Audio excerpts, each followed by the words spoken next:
take as our wisdom teaching today from, as you know, my favorite philosopher, Søren Kierkegaard. And as we were talking about in class about being polite about differences in people's religious beliefs, Kierkegaard would be the general of the army that is not nice about talking about other religions. He's pretty abrupt, and so this is one of my favorite quotes. "This has to be said, so now let it be said. Whoever you are, whether in other respects of your life, whatever in other respects your life may be, my friend, by ceasing to take part in the public worship of God, as it now is, you have constantly one guilt the less, and that a great one. You are not taking part in treating God as a fool." And Richard John Newhouse was a Lutheran pastor who became a Catholic priest and was an advisor to George W. Bush, but I don't want you to hold that against him. He said, "Christian liturgy should intensify the cognitive dissonance between the community of faith and the world surrounding it." Now, it's been 7 years ago this fall that there were a couple of dozen people who met with me on Sunday evenings to talk about why we didn't go to church anymore and to consider what we would do with our spiritual instincts, our religious interests, how we could find a way without church to be who we wanted to be.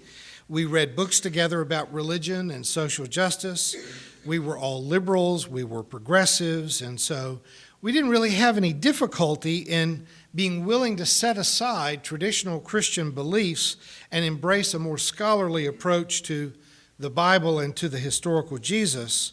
We quickly and easily agreed on the priorities that really ought to be on the top of the list of any spiritual community: working to save the planet, fighting poverty and prejudice, working for the civil rights of minorities, gays, lesbians, immigrants, and working for international peace and interfaith dialogue. With each essential priority that we named, there was always at least a little bit of time spent looking backwards. We would talk about how the churches that we had left had disappointed us in each of these priorities. After several weeks of conversation, one brave lady stood up and asked in a very demanding way, "Why don't we just start our own church?" And a bit of electricity moved through the room, and one of my friends, Jim Price, said, "Now you're talking." But the electricity died out just about as quickly as it arrived when I began to ask that assembled group some questions about what do you think we would do? Let's say we start a church. When we have our weekly meeting, what do we do in that meeting? Should we sing hymns? If so, what kind of hymns? What songs would we sing? Would we have corporate prayers? Would we have communion, baptism? Would there be any other sacramental or ritual observances? And in that group, I think it was about 25 people, it became evident that we couldn't get any three of them to agree on what we would do if we started a church. That we could start a church, but our attendance wouldn't even include the majority of the 25 people sitting in that basement during that book study, because we had such completely different visions of what it means to be a church and to have services. Now, this may seem like the most uninteresting chapter of this book that I'm working on, but I assure you, for those who intend to create a new church community around progressive faith, this is the highest hurdle that anybody has to jump over. After several months of conversation, we did decide that we were going to give it a try. We were going to start a church. And our experience paralleled much of what I've heard about other new church starts. There was a lot of coming and going. The first 2 years, there were people that were very passionate about it that dropped out right away, and a lot of new blood coming and going.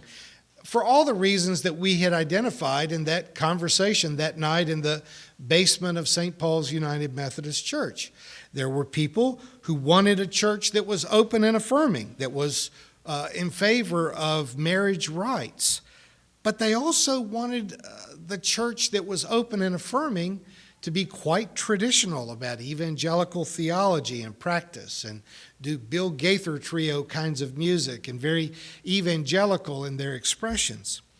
Others were quite firm in their post-theistic views and were very disdainful of any semblance of religious language or ritual.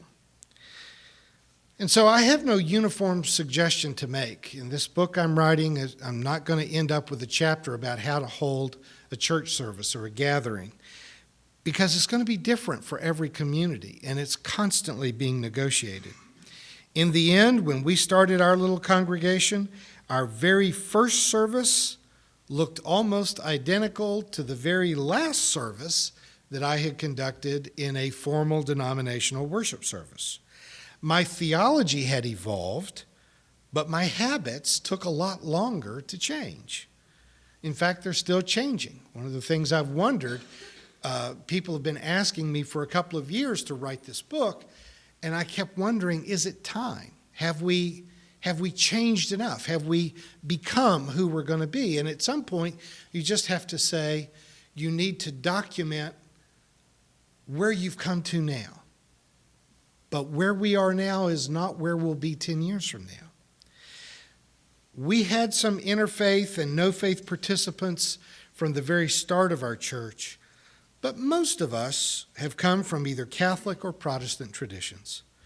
Both consciously or unconsciously, we brought some assumptions with us about what it meant to have a church service. My liturgy professor at Vanderbilt was a strict, formal, high church Presbyterian who could aptly be described with the words that John Steinbeck used to describe Liza Hamilton in East of Eden. A tight, hard little woman, humorless as a chicken, with a sour Presbyterian mind and a code of morals that would pin down and beat the brains out of nearly everything that was pleasant to do. For 25 years, I did exactly what he told me to do. He had scared me badly enough that I thought liturgy had to be done in this particular way. I was a purist, adhering to the formal traditions of the church and rejecting all forms of syncretism with American culture. I have no plausible excuse for why it took me so long to realize how stupid that was. The ancient church seasons and holidays were predicated on their ancient harvests and traditional observances.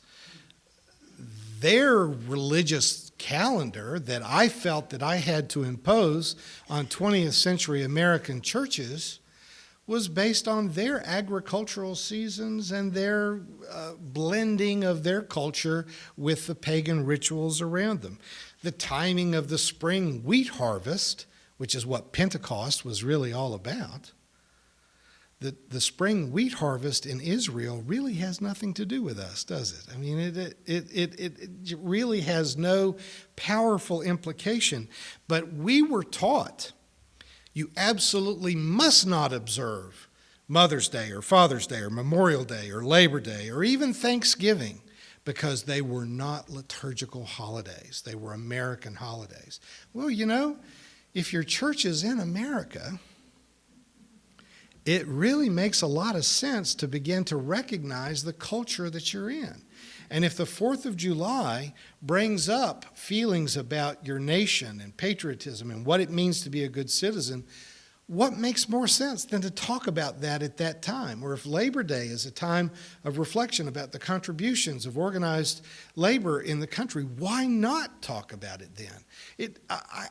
I can only apologize for the fact that it took me 25 years to realize that. But this is the culture that we live in, and if our spirituality doesn't address the culture that we live in, then it's really just a history lesson. We don't observe Advent or Lent anymore. The first couple of years of the life of our church, we tried to. I had an Ash Wednesday service that I think maybe 6 or 7 people came to. And you think, why are we still trying to do this? Why are we still trying to maintain this formal liturgical context if our theology has moved on? Many popular hymn tunes were not sacred in origin. Some were even very colorful drinking songs in their earliest incarnation. I mean, Mighty Fortress is Our God. That, you can almost see Germans swinging their beer mugs as you sing that one. A lot of these tunes came out of bars. We owe no fealty to hymns that, though they're familiar to us, articulate a theology that is not our own. The issue is to find some balance in which we give ourselves permission to honor our heritage while still being free to grow and to learn and to change. We will sing some Christmas carols over the next few weeks. We don't think Jesus was born in Bethlehem. We are not incarnationalists in our theology. But out of honoring our heritage and our tradition, we will sing some Christmas carols that will have theological things in it that will make me cringe just a little bit, but it is a part of our culture, and we will observe it in that way. But I think it's very important to note that nostalgia can be toxic, and the church should not be an institution built as a history museum. We cannot allow our nostalgia to kill what we're trying to accomplish. One of the great architects of progressive thinking is Bishop John Shelby Spong, who still often appears in the clergy collar that he wore as an Episcopal bishop. Now, as a favor to us, when he spoke here, he wore one of my shirts with our church emblem on it, even though Bishop Spong is about half the size of the very Reverend Doctor. So my shirt looked like a sail on a ship on him. But still, when he is speaking in an Episcopal church or a Lutheran church, he wears the vestments of a bishop, even though he doesn't believe in the kind of apostolic succession and clerical authority that those vestments imply. Marcus Borg, who has done more to demythologize our understanding of the historical Jesus as any author alive today, still speaks in very devotional Christian language. His wife is a priest in the Episcopal Church, and he's very, very devotional, I would say, in the way that he speaks. That there's some balance between the tradition in which we found our faith and our academics that helps us to tell the difference between mythology and reality. In our church, we have slowly evolved away from much of the language and formal practice of church traditions of our past. We never sang the traditional doxology here, but we did start out singing an inclusive version of it until a member of our church asked, "Why are we singing a Trinitarian song if we don't believe in Trinitarian theology?" And there's no rational explanation beyond the fact that no one had ever consciously thought about the Trinitarian nature of that doxology. We sang it because we'd always sung it. We know the tune, we know the words, and so we wrote new lyrics. And Sean, I don't even remember which one of us should put our name on this. I wrote a new doxology, and you changed it to one that could be sung, I think.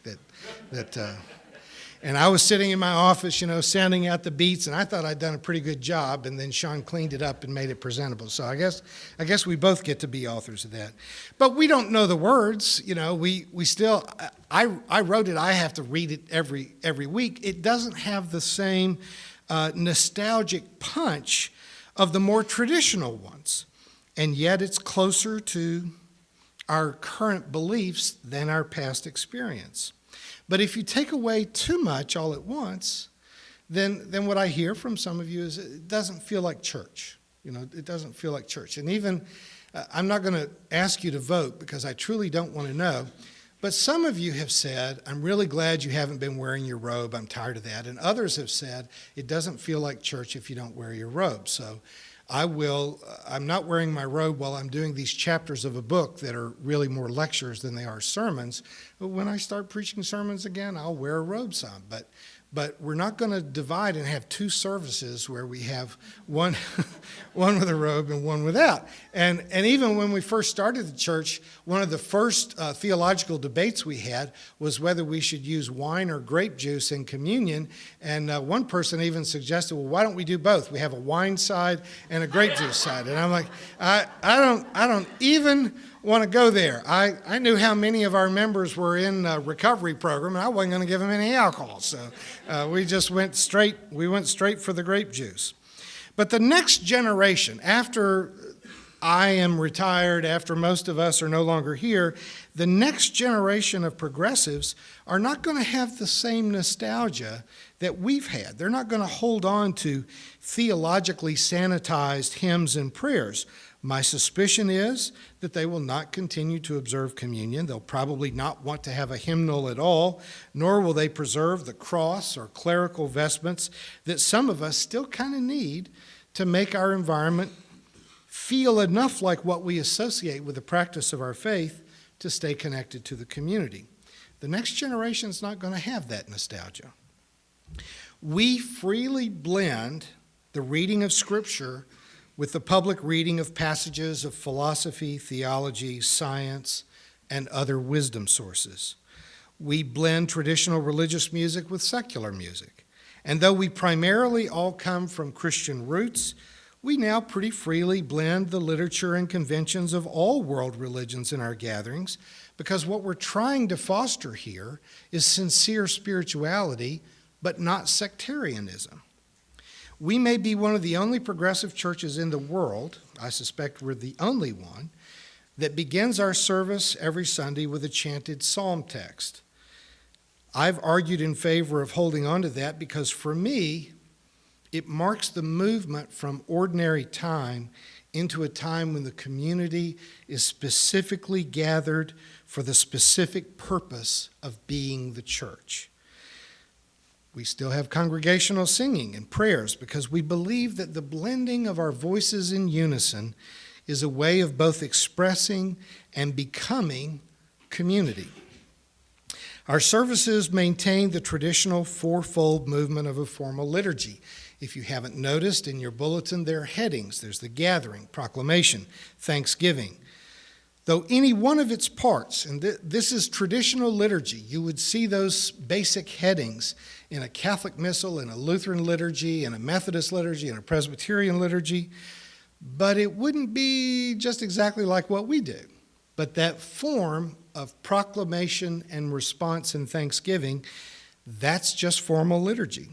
We have eschewed the use of such words as praise and worship because we do not believe that there's an ego-deficit deity enthroned in the clouds who needs, wants, or would accept a bunch of groveling praise and worship. We strive to avoid religious language that would in any way encourage or institutionalize gender or sexual prejudice, dominance, or even triumphalism, which of course cuts out every hymn that we actually know by heart. While many progressive churches have given up on offering classes or even including sermons in their services, we've doubled down on both. We believe that teaching, the teaching function of the faith community, is central. We cut a lot of corners. We have volunteers who clean the building, who cut the grass. We do everything we can to save money, but we spend more money on guest lecturers than churches that are 10 times our size, because we believe that our guest scholars and our seminars are crucial to helping us to be critical thinkers about our faith journey. A well-informed membership is vital to the success of the progressive movement. As the progressive movement has started to find its legs in the end of the 20th century, there were 2 books that made a big impression on me. The first was a very slender volume by Leander Keck entitled The Church Confident, and the second was Marva Dawn's Reaching Out Without Dumbing Down. Both argued that our gatherings should be theologically rich, instructive, intelligent, and that we should always strive for excellence. Keck very specifically decried the lack of beauty in the whole world and pleaded with churches to infuse our gatherings with art, music, poetry, and even architecture that feeds our starving souls, indeed astonishes our souls in ways that change us, that enlarges our vision and our awareness of what's going on in the world. They did not quote the great Dane, Soren Kierkegaard, but I think both Dawn and Keck would have said the amen to Kierkegaard when he praised those who had stopped going to church because by not going to church, they at least were not participating in insulting God's intelligence. Our public gatherings, by simple fact that we decide to gather, promotes the building of community. I think some of the most important parts of what happens on Sunday mornings takes place around the coffee pots and in the aisles of the church. If, as St. John of the Cross has said, we pass every other test but fail the love test, we're still failures. Our gatherings should nurture friendships and break down the walls of indifference and anonymity. The language that we speak to one another should be obviously seasoned with sincere love and a cherishing of one another's humanity, regardless of where we have differences. But what happens between the prelude and the postlude should include instruction, inspiration, and moral challenge, those three. While much of what happens under steeples in America seems like it's designed to slowly kill their parishioners with boredom, Richard John Newhouse said that liturgy should intensify our cognitive dissonance between the community of faith and the world surrounding it. That is, you should be made to feel uneasy. That the liturgy, the sermon, the music should make you feel how different persons of conscience are from the community that surrounds us, so that we don't placidly go along with invading a country for no apparent reason other than economic reasons, so that we don't just tacitly say, well, that's their opinion when they want to continue prejudice against gays and lesbians, so that we don't just accept that the income disparity between the top 1% and the lower 75% of society has grown larger and larger and larger. We need to feel the cognitive dissonance of recognizing that the world is not what it ought to be, and that we have a personal responsibility to be engaged in a way that changes it. There are things going on in the world about which we should be shocked, we should be grief-stricken, and we should be provoked into action. Most of those things will never make it into the media, but they have to make it into the liturgy. On a perfect Sunday, those who attend our gatherings will learn something, they'll experience a sense of awe and wonder, and they will leave here feeling more closely connected to one another and more determined to bear a prophetic witness to justice and to serve in sacrificial and meaningful ways to bring healing to the world. Now, we're not going to get all three of those every week, but if we were to fail consistently to get one or two of them, then we should just quit. Turn this place into something more useful, like a used car lot or a flea market. The modern church should take its prophetic voice in society seriously. If they lack the courage and insight to be prophetic, they should at least be exemplary in how they sacrificially serve those in need. But the old saying is true, that you should either lead, follow, or get out of the way. That applies to the church more than it applies anywhere else. So perhaps the old motto of the French Foreign Legion is not too much of an overstatement. If I falter, push me. If I stumble, help me up. If I retreat, shoot me.